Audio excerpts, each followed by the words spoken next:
All right, so I'm going to show you a quick tutorial on the new updated Realistic Watercolor Brush. So this one actually comes in the pack, the watered brush pack. There's two of them, this watered one and the Realistic Watercolor. So this one I did a quick update on, but I love this one. It looks very realistic to, of course, a watercolor brush. It has the same kind of flow and everything, as you can see. Typically when I do this, I do it on a very large size artboard, around 3,000 to 4,000 pixels. And I usually like to do it like a linear burn. And if I duplicate, you'll see it gets a little bit darker there, which is nice. And you can always adjust that.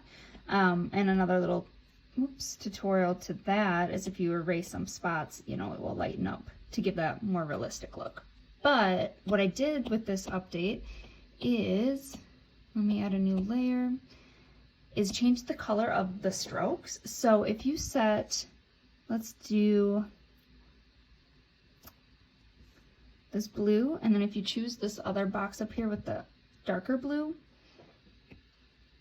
you can see the difference. So as you can tell, the strokes are going to be a bit different. And then if you switch it, so I'm just going to tap this one like that, you'll notice then the stroke changes. Like so. If you go into the brush settings itself under Realistic Watercolor and you go to color dynamics on the left, you'll see the color pressure setting is here. So if you were to adjust, you know, some of these bars, it can change the overall look. So as you can see, it kind of adjusted a few of the colors. So you want this one to be max, so that shows the primary color.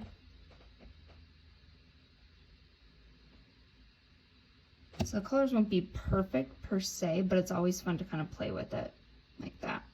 Okay, so going on with the tutorial, I'm going to change that to linear burn. Like that, I'm going to kind of smudge them together. If there's any of those like overlay sections. So now if you want to add some more color to it, what you can do is choose Alpha Lock. Where am I at? There. Go and find another color. So I'm going to do this green. I'm going to grab my watered brush and I'm going to start just painting in little green spots throughout. Like that.